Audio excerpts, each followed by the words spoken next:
Welcome to a place where hearts unwind, infinite threads that gently bind, love and compassion in every line. Together we rise through space and time.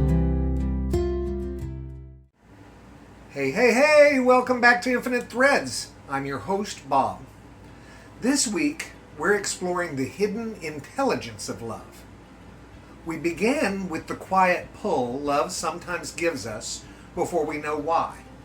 Then we looked at the pattern beneath the pattern, the way ordinary moments can connect in ways that we only recognize later.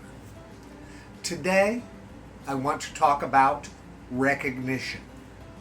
Not the kind where you remember someone's name after staring at them awkwardly for 6 seconds in the grocery store. I mean the deeper kind. The feeling that something or someone belongs to you before you can explain why.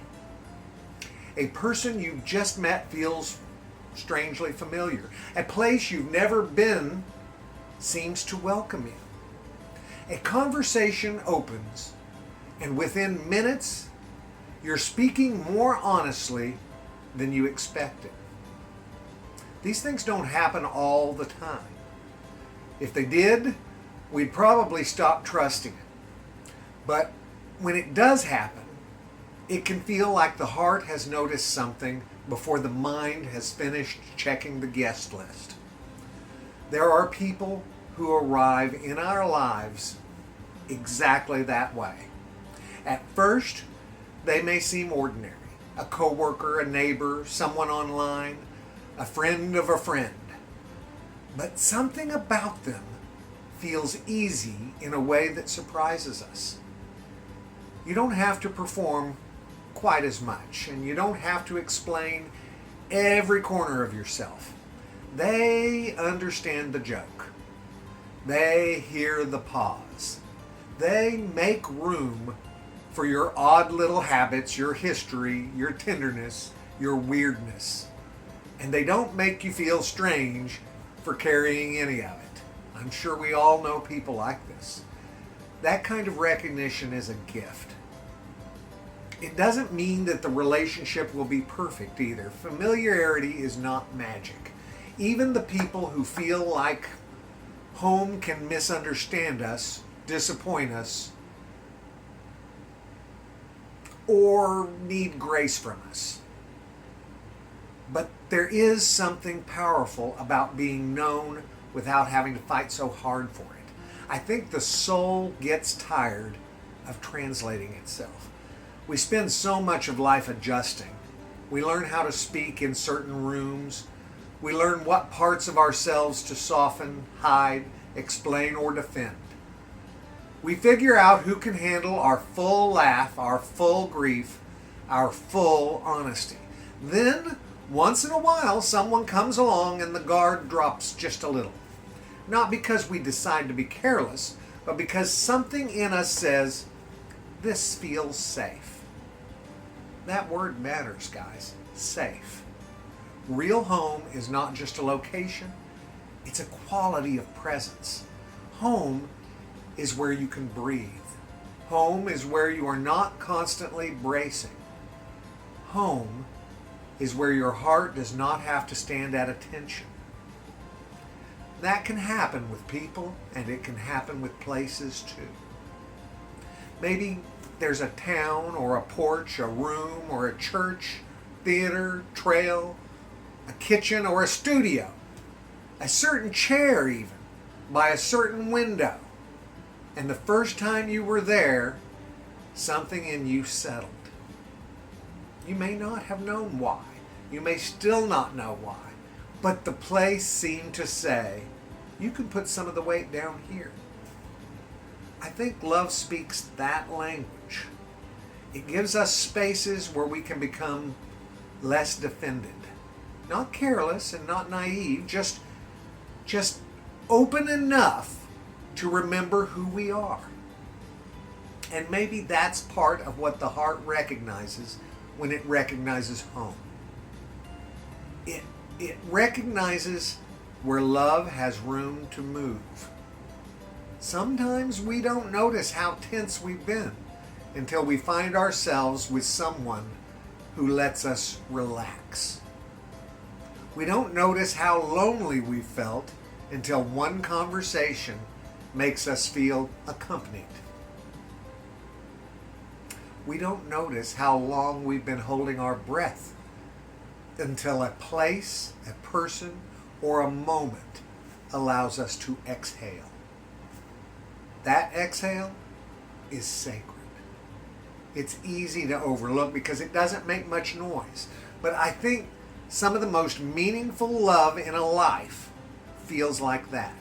An exhale, a soft landing, a chair pulled out at the table, a face that doesn't require armor.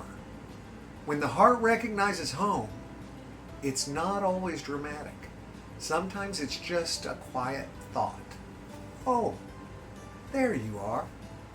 Or maybe, I didn't know I needed this. Or even, I think I can be myself here. That can change a person, guys. We should never underestimate what it means to be in a safe place or to be a safe place for someone else. Not a perfect place, no one can be that, but a safe place. A person who listens without immediately correcting. A person who can laugh with you without laughing at you. A person who can hold your story without trying to use it against you later. Or a person who helps your nervous system remember peace. I love those. That is love in one of its gentlest forms. And it may be rarer than it should be.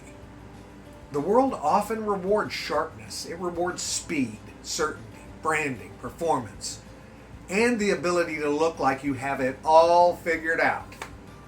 But the heart is not fooled by performance for very long. The heart is looking for something else.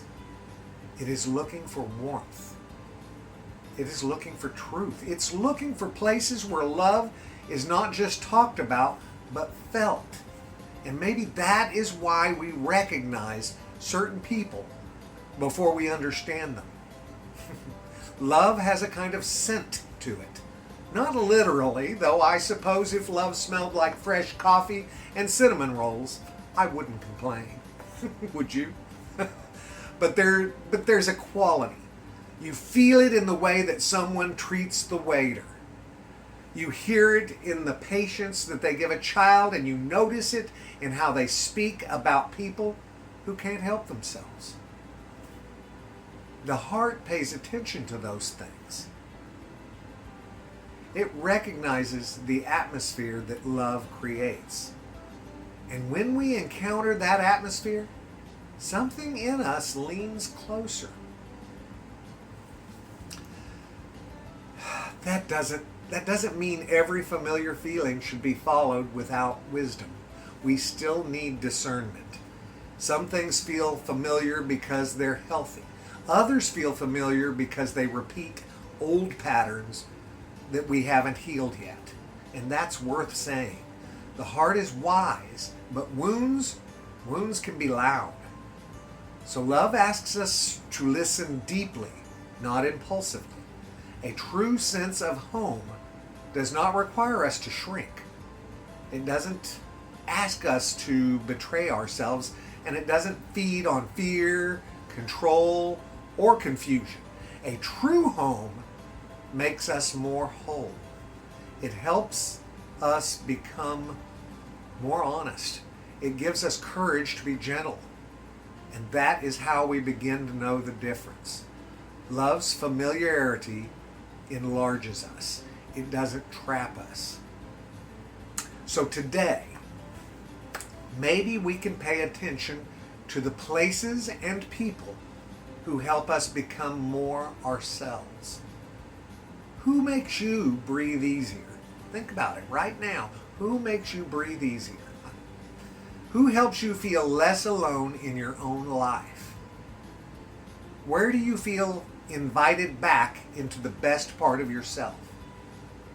Those are not small questions. They may point toward the threads that are quietly holding you. And maybe they also ask something of us. Because if we know what it feels like to find a safe place, then we can become one. We can make our presence less harsh. We can let people exhale around us. We can stop making everyone prove that they deserve tenderness before we offer it. That doesn't mean that we abandon boundaries either, because boundaries are part of safety too. But within those boundaries, we can choose warmth. We can choose patience. We can choose to be the kind of person whose love feels like a porch light that's been left on. I like that image. A porch light. Not a spotlight. Not a searchlight. Just enough light to say, you're welcome here. Maybe the heart recognizes home because home is where love has learned to keep the light on. And when we find that, we should be very grateful. When we can offer that to others, we should offer it. Because somewhere in this tangled world, someone is tired of translating themselves. Someone is tired of bracing. Someone is looking for a place to breathe. And sometimes the most loving thing that we can become is the presence that lets them finally exhale. I'm Bob Barnett, guys, and this is Infinite Threads. And I love you all very, very much. And you know what I need you to do. Go out there and pass that on, all right? Later, Gators. Bye-bye. Fears.